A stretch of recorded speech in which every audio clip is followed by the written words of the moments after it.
Nothing makes the markets go quite as crazy as new information, and there was so much of it to process on Saturday after Ohio State beat Grambling 70-0. So this is going to be a wide open, volatile edition of the Wednesday Stocks. Rules free, hands off, gloves off, no holds barred. Who knows? Anything can happen. Welcome to the beat. It's Wednesday. It's Stocks. He's Jeremy Birmingham. I am Austin Ward. It's a big one. Once we get to that first look, that peek at the future, to prospect what those future Buckeyes, first-year guys, backup guys, it was, that feeling of week one all over again. It was delightful. It was good. It was a good game on Saturday. I think I didn't get an exact participation number. I think it was I'm never gonna look. With the walk-ons, it was 86. So it was more than the points were scored. Just so you know. Thank goodness. You did escape having to build me a crown. Liberty was going to do that. To start this episode, I want to go back in time to something I said about a month ago, which is that Keenan Bailey will be the next head football coach from this staff. Not at Ohio State, but somewhere. And when I think about what he's done... Are you buying more stock in Keenan Bailey, or are you just patting yourself on the back? I'm buying more stock in Keenan Bailey. Okay. What he's done with this tight end room in 2 years is truly insane. It's not even just the top end talent. It's not even just the depth. It's the fact that he's got guys like Bennett Christian and Jelani Thurman buying into this idea of bide your time, stay at Ohio State, work, get better, keep develop here, and trust him. And Keenan Bailey has been at Ohio State for 9 years now.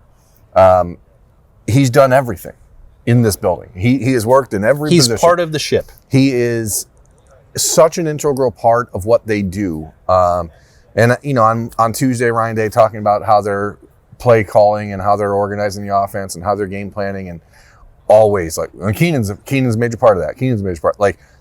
Keenan Bailey deserves so much credit for what he's done in this tight end room, and we've barely begun to see how that room will actually impact the offense this year, because Max Klare's role is going to transform. It is going to expand. And when that happens, the conversation around Keenan Bailey nationally is going to get even bigger. What did you make of the Max Klare conversation? Ryan Day was asked about him specifically on Tuesday. I actually had a question of the day at Letterman Row on Monday about him, and I wrote more about the position as a whole. Yeah. Because at this current moment, and Max Klare has 2 catches in 2 games. I think we are more aware of his drop on the opening drive against Texas than the 2 catches. I mean, and that would be fair. I think that play was more impactful than the 2 receptions he's had. I never thought that he was going to truly produce at the same level as Purdue when you're surrounded by all these other weapons. But that conversation was about Jeremiah Smith, Carnell Tate, Brandon Ennis, the backfield. And now you're in a world where you mentioned Bennett Christian. Will Kazmarek gets the first touchdown against Grambling. Jelani Thurman is out there. You have scoring a touchdown. You have Nate Roberts playing. I think he played 25 snaps on Saturday. He'd been out there. He played. Clearly, that role for him at fullback is a real thing. It's a real thing. So even within the room, there's competition, and that does not mean that Max Klare cannot elevate and separate that over the course of the year. He's capable of that. We've seen him perform in Big Ten games during his time with the Boilermakers, but Ryan Day specifically said that training camp for him and the adjustment to playing with the day-to-day physicality for the Buckeyes and against the Silver Bullets defense on Bloody Tuesdays and Wednesdays and throughout a camp, maybe that camp wasn't great and that it may take some time. It's why I think people in hindsight need to appreciate guys like Jonah Jackson more when they came here. Because it's fine when you're Caleb Downs and you're coming to Ohio State from Alabama, or you're Seth McLaughlin coming from Ohio State from Alabama, or Justin Fields coming from Georgia, you know what to expect. But that jump, even from a place like Purdue, even from another Big Ten school to Ohio State, is it is a jump. That is a major difference in program expectations, program belief, program systemic, core principles. Everything about it is different. And so for Max Klare to take a little time to get to that point is not entirely surprising. It's what we've seen also with Ethan Nanianwa and that adjustment. Yeah. It's a lot bigger than people think. Doesn't matter how good you were at your previous stop. This is essentially professional football. And so you were playing at a very competitive level for a bad college team a year ago. Now you're playing for the guys who expect you to be the best in the country. That jump takes a while, but it speaks volumes to what Keenan Bailey was able to do by bringing in Max Klare, number one, but also then keeping everyone else. Nobody else left when he showed up. The expectation is that they would. Right. It's pretty remarkable, and Keenan Bailey deserves the credit for that. And so stock up on him just as a coach, as a future head coach. Because where's he going to go? I don't know. I the optimist in me, the hopeful me, is a believer that if Toledo can do their things this year, Jason Candle can get another job somewhere like he's been trying to do for a few years. Whether that's you're wording this very carefully as an offensive coordinator or a head coach. I think that the opportunity, like, that's a great starting spot for a guy who's 32 years old or however old Keenan is. You know, he'd be like a 34-year-old head coach in college football. Like, that's not bad. It's coming though, man. He deserves it. I wonder if he would want a MAC head coaching job. I don't know. That sounds like such a stupid question, but the way that Urban Meyer started in the MAC, I understand, and it's a great opportunity. But the way that college football has changed and the way that Ohio State pays its assistants, it certainly is not as like sexy as it was 20 years ago, because you can be an Ohio State assistant and make $800,000 a year or more, and you not have to deal with all of your players being plucked all the time like they are at that level. But I think Shane Beamer would be a similar situation, right? You don't have to necessarily. You can build yourself up, and the last name helped. Yeah, you can build yourself up as one of the best assistants, best recruiters, understand the way that the game is played, NIL and all those things, and like skip that step. No, I think that's more possible now than ever. How far away are we from Michigan State moving on again to another coach? I mean, you never know. The point is, wherever Keenan Bailey is going to have opportunities, and it may be next year. He's obviously turned down offensive coordinator spots and stuff like that in the last 2 years. So I hope people appreciate that sort of coach while he's here. A guy who got here when he was 21 or 22 years old and has made his home Columbus and raising his family here. And those are the types of coaches. And like, it's pretty remarkable about Ryan Day that, like, for a guy who'd never been a head coach, a guy who'd never even been an offensive coordinator, to my knowledge, like a full-time by himself offensive coordinator before he got to Ohio State. I think he called plays for Boston College. I think he called plays. I'm not sure if he was an offensive coordinator like at the time, but I could be wrong. Point is, like, he's not only taken the culture that was here, but like elevated it to another level, and that's why you have guys like Keenan who are here for a decade, and Brian Hartline and guys like that. Yeah, no, I don't think you're wrong about that. So there are no rules? No rules, just right. How about a stock sandwich? Ooh, a stock sando. I remain largely skeptical of the return game for Ohio State. Had you ever, let's go back to Tuesday's Ryan Day press conference. I've never heard him say that something was a red flag after a game. I don't recall that ever happening. More emphatically than he did talking about the punt return game. Usually it is phrased in a way of like you have to look at the way it's coached, the personnel, or the scheme, right? Like if there's a problem, it's couched in those terms. Yeah. Like, we're evaluating all those things, and it might be this or that or the other thing. And he did do that on Tuesday as well, but he also just straight up called it a red flag, which is not news to anyone who has watched Ohio State special teams for, I can only say 14 years. 84 years. For me, it's 14. And yeah, the Caleb Downs return was definitely awesome last year. I don't think that Ohio State wants to put itself in a position where it has to rely on Caleb Downs and Jeremiah Smith to handle that. They're asking a ton of them already, and to put them in harm's way, I know it's football. It can happen in practice. It can happen stepping off the bus. Knock on wood. I'm not wanting either of those things to happen, but I don't think they want them involved on special teams if they can avoid it. In a talent-equated game, maybe you do that. It's worth the risk. It's worth the roll of the dice. But when you're not, he said red flags, and he said 47 yards of lost yardage on Saturday against Grambling. And it didn't affect the final score. But in other games, maybe that margin for error shrinks. We've certainly seen that impact other games. So even when I was ready in the third quarter, because I'll say stock up on Bryson Rodgers overall, Yeah. But in the middle of the third quarter, I was like, I think I'm ready to just say Bryson Rogers should be the returner. Well, what did we make of the fact that Ryan Day on Tuesday, when then listing off, Didn't name Bryson Rogers? Because the last time that he was out there, and every rep is an opportunity to get better and learn, did not go well. Yeah. And I think those are the lasting impressions. We're going to talk more about Bo Jackson as well, but like both of those guys, I think, had opportunities to like really stamp it. And here's your opportunity to go into Ohio. And I'm not sure that happened specific for Bryson Rogers as a punt returner. Especially because the one that he had, the one where he showed off like the talent, didn't even count. Yeah. So I didn't even know at the time. That's how it's really hard to hear the officials in the stadium right now. I don't know what's going on, but I cannot hear the officials in the stadium, even in the fourth quarter of a game that's 56-0. But regardless, like, that didn't even count. Yeah, but I thought that he showed the potential that you've talked about. I think we've sort of been like head-to-head battle here. Mile and Graham, and I'm trying to drive this bus over here, and you've got the Bryson Rogers receiver bus going over here, and we're in a race to get better. Race to get better. For that. And I would say that, like, Saturday as a receiver, that Bryson Rogers definitely made more of that than Mile and Graham did. It doesn't pain me to say that. Any Buckeye that steps up, going to cover it, going to wish them well. It's not like Milan struggled and I'm not saying one ball that was thrown to him.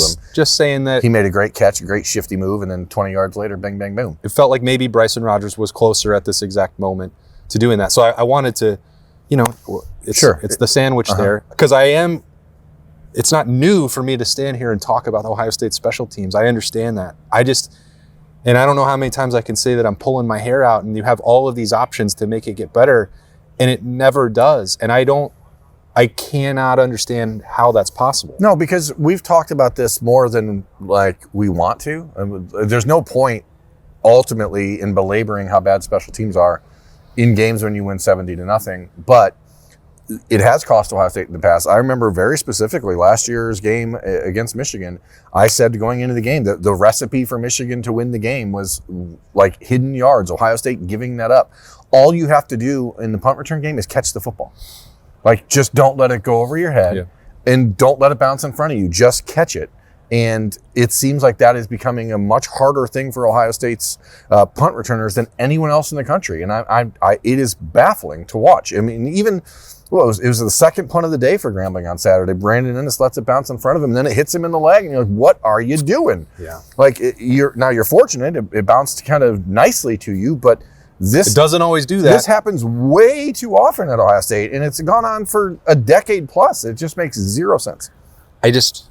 Anyway, Bryson Rogers should be involved in that. But again, it's similar to the Bo Jackson conversation. It doesn't matter how good those first 8 carries are if on your 9th one you fumble. If it doesn't matter how electric you looked on the first punt return, if on the second one you make a big mistake. So I don't know how they fix that unless you just find somebody who's like a natural return guy. And I know that is a thing. Not everyone is designed to be that guy. Sure. But something has to give. I feel like there must be a curse. And I don't know how we fix it. I don't know. Well, what is the name of the curse? What's the curse? If you say it out loud, it'll last for 10 more years, and I don't want to. I know what you're thinking. That's how they work. Starts with a D, ends with an MC. I'm not saying it. Okay. I want to give kudos. That's not a stock. To stock up. And it's going to be, people are going to be, of course, Lincoln Kienholz. Just continues to do the right things. And not that he answered a bunch of questions against Grambling State in the second half, but for the people who maybe were wondering, like, can he just step in there and throw a football? Can he just be a passer? I thought he looked so much better on Saturday throwing the ball all the time. And we've joked in August in training camp about the slant king and the ability to just, I was serious about that. It wasn't a joke. Well, it's not a joke, but it was like we're mocking the term slant king because he was just doing it over and over again. But that timing and the ability to just hit your drop and plant your back foot and fire that slant, like, that's the Bryson Rogers play on Saturday. Like, wow, that's I haven't seen that ball at Ohio State in a couple of years. Really just a great throw, a really great performance. And Ryan Day said it was kind of expected because of the way he practiced last week, the way he'll practice. Lincoln Kienholz is going to be required for Ohio State to win a game this year at some point. And so just kudos to him for continuing to work as hard as he worked all offseason, knowing that he's not the starting quarterback, because you're going to need 2 quarterbacks. So I'm going to continue to stock up, because what we saw, just him throwing the ball, looked so much different than it did in our last real opportunity to see him try and throw the football. I don't feel like you need to couch it or put a caveat on it. Like, Ohio State needs its backup quarterback to get reps and experience and be ready to step in. That was true for Devin Brown a year ago. We saw him do that against Michigan State.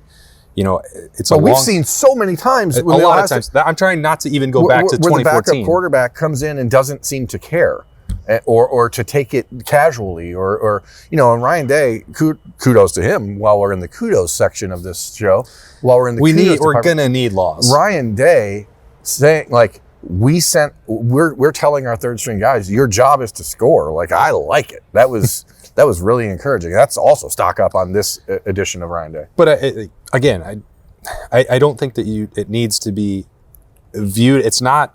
You're not trying to say that there's any jeopardy or ongoing competition or Lincoln can elevate. Like, we all saw what Julian Sayin did against Texas, and we saw 18 of 19 and every ball for 2 weeks beyond the money. Julian Sayin is more than living up to the expectations. But if you're also going to treat Saturday as significant for him, which I am, because I think even against Air, what he did was incredibly impressive and remarkable, then I think the same should be afforded to the backup quarterback.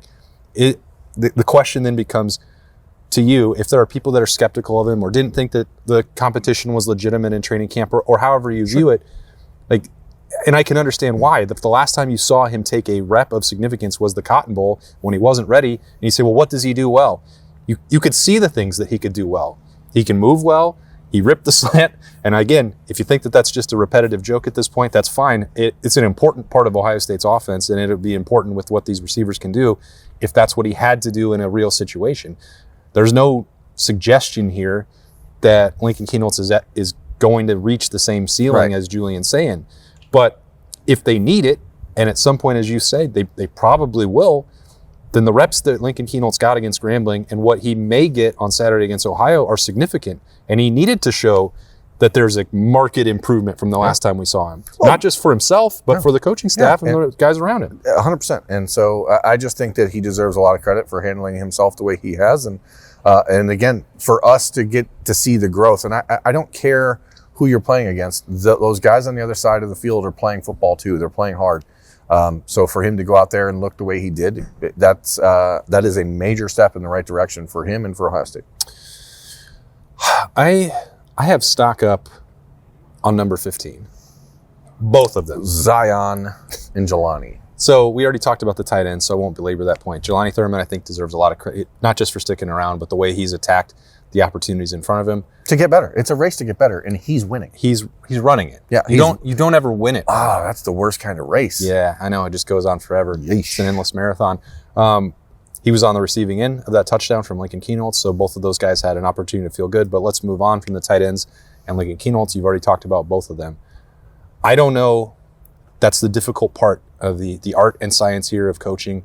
You know, as Larry Johnson looks at it, as Matt Patricia looks at it, as they try and figure out, okay, Zion Grady flashes. You can see the athleticism. He looks more physically developed and mature than most true freshmen. He makes a sack. It's coming his way. Maybe there'll be more difficult ones later on in his career that he's able to make. It's in the stat book. You've seen him produce. And if that's the part, is Ohio State pulling back on the rushmen for the first couple, or not from the Texas game? They got pressure and they got creative. I don't know that the game plan was that exotic against Grambling. Didn't need to be. What's the level of concern for the actual coaching staff with getting home on the pass rush? Do they want to try other options like Zion Grady? I don't know the answer. We're going to find out as this week transpires on the practice field. All I know is when a player flashes like he did against Saturday, it makes me and my caveman brain say, I'd like to see more of that, please. I'd like to see more of that, please. And that sack happened with C.J. Hicks forcing the pressure from the other side, of course, who I think also deserves to be in this conversation. But it is interesting because Zion, as a true freshman, looks more like your traditional defensive end. And if you stack him up against the other guys that played after the starters came out, the Joshua Mickens, Dominic Kirks, like, he certainly does not look like he's behind those guys from a physical standpoint. Same with Epi Satanale when he was in there. He looked good. It is still creepy, kind of flashing back, seeing number 44 pick up the football and run off the field with the fumble recovery. I'm like, and the hair flowing out the back. I'm like, my goodness. There was also a 91 lined up next to him. I'm like, this is like the 4 years ago look at Tyleek and JT. Pretty wild. But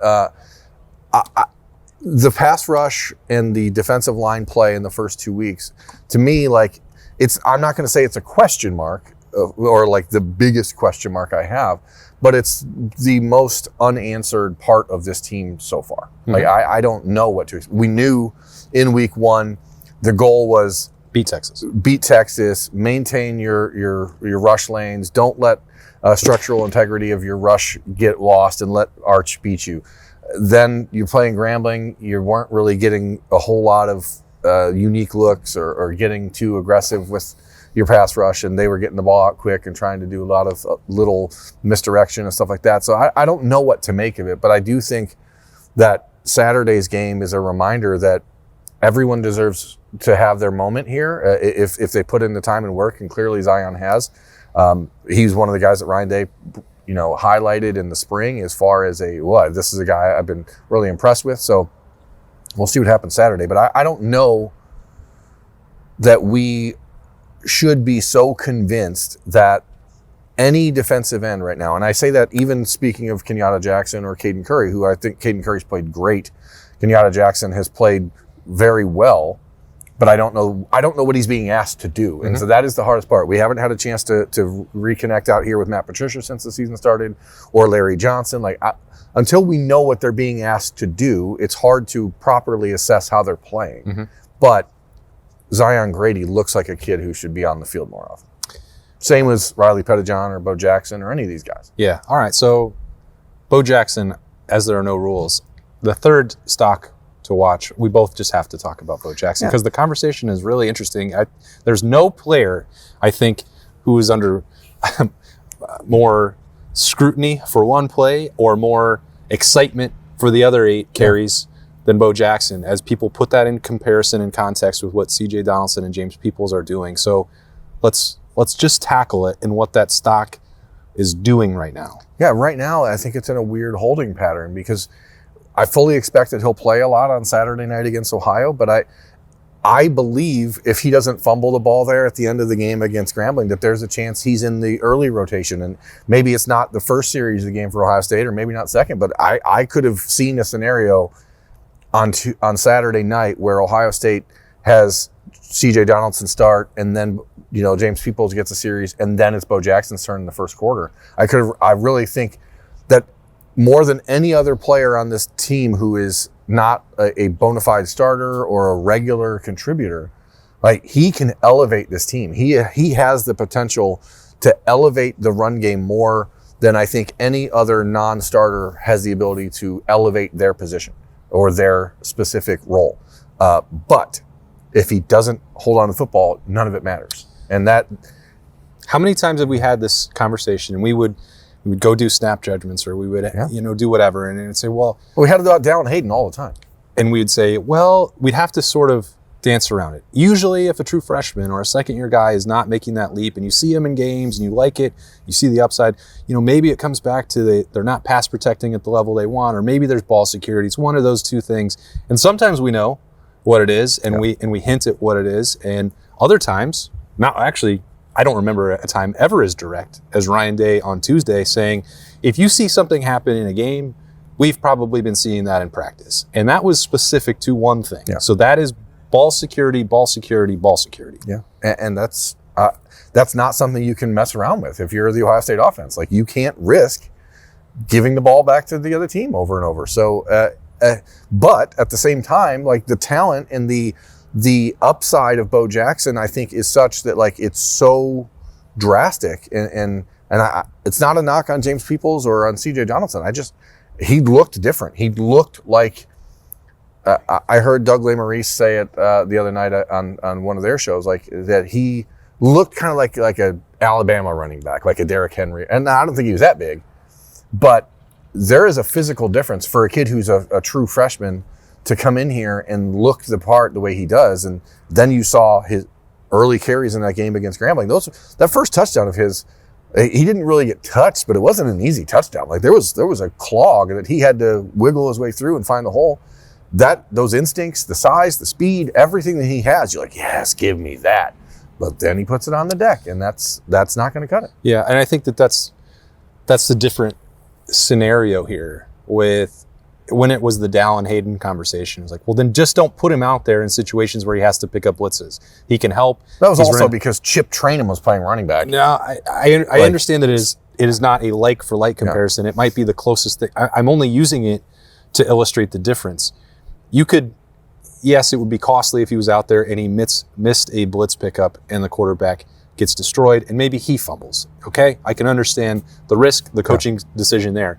In this particular scenario, the explosiveness, the physicality, the toughness, all of the upside that you see with Bo Jackson would be negated by that particular strength versus weakness debate.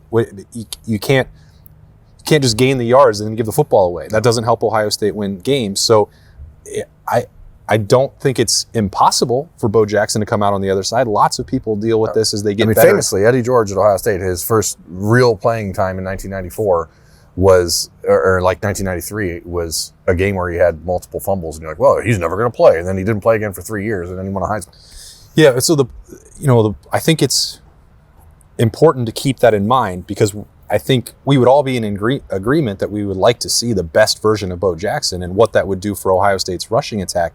I'm saying if it doesn't happen, then that means on the practice field, the thing that we saw in the last carry is continuing to happen. And I don't know the ideal way to work that out for a player. You could say, well, he's going to need the game reps. It's the speed of the game. He's going to have to adjust to that. You're going to have to let him work through those growing pains in game action. And I wouldn't argue with you. I can understand that perspective. But if you have C.J. Donaldson and James Peoples who are not dealing with that issue, like that decision is not going to be difficult for Carlos Loughlin. No, and it's rare that we and the folks on the outside get such a clear-cut, almost tactile ability to determine what's actually going on, because there's no doubt that Bo Jackson can help this team as a running back if he improves in that area, period. And not only can he help this team as a running back, I think there's a legitimate argument to be made based on everything we heard in the spring, the way that we saw him run in the spring, the way that he looked on Saturday. There's a legitimate argument that he might be the best running back in the room. And none of that matters if you're not taking care of football. Yeah, I mean, I think it's a great point that you made. He's going to get opportunities against Ohio. He has to, because Ohio State and the coaching staff, they clearly believe that he has all of the upside that we're talking about, the potential to help. But, at Washington, if it happens again against Ohio, then you're definitely not going to. But I wonder if there was a plan, it's like, hey, now Bo could get us some second quarter work against the Bobcats, and maybe that opportunity could slide by the wayside. I don't know. We're going to find out on Saturday night, which is one thing that we've talked about Bo like every day so far. We probably still will all the way up until Saturday night. That's going to be one of the most important parts of this game in my mind, and it's something that I'm ready to watch. That will be on Peacock if you're not going to be at the Horseshoe. So another reminder. But you should be at the Horseshoe. Do that. If you don't want to give away your credit card information to NBC Universal, I totally understand. Just go to the Horseshoe instead and catch it in person. It's going to be cool. You have a primetime opportunity. Can I buy stock in this Jeremiah Smith fellow? No. No? Dang. You have a primetime. You have all day to go down there. There's a ton of people coming up and around from Athens. I think the atmosphere is going to be very cool. Yeah. It's going to be very awesome. Maybe we'll see some of those lights. It's going to be friendly and stuff, There might be a drone show. I don't know. Rufus is a jack. He's a jerk, man. But the Ohio fans and the Ohio State fans are symbiotic in a lot of ways, much like when Toledo's in town or Miami of Ohio or Bowling Green. There's not a lot of hatred here. It's like a good, healthy, hey, we respect you. Try not to hurt any of our players today so we can have a good rest of the season. The first road game that I ever covered as a professional adult was Wyoming at Ohio, and the Buckeyes played at the same time.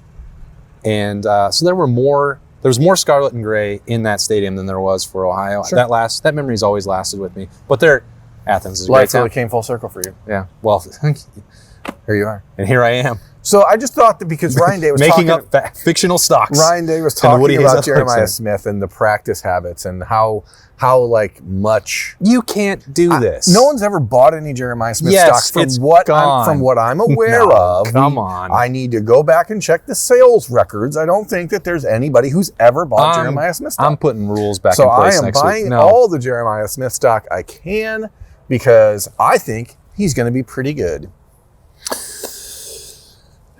We'll be back in the Woody Hayes Buy Athletic stock Center. in the Ohio State third string offensive line.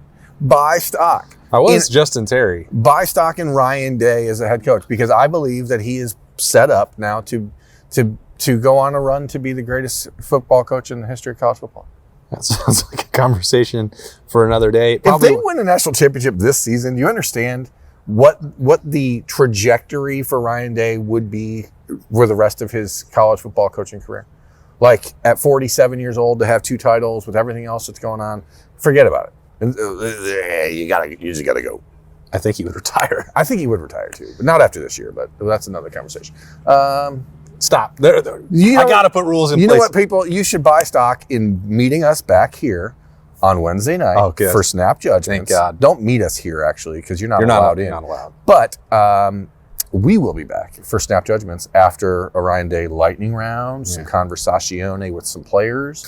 And then it's just freewheeling Wednesday. You can get all of that on 97.1 The Fan, 10 TV Plus, and anywhere that you download podcasts. We appreciate you very much spending part of your day, part of your Wednesday with us as we make up stocks to talk about Ohio State's roster. It is The Beat, the Austin and Birm Show.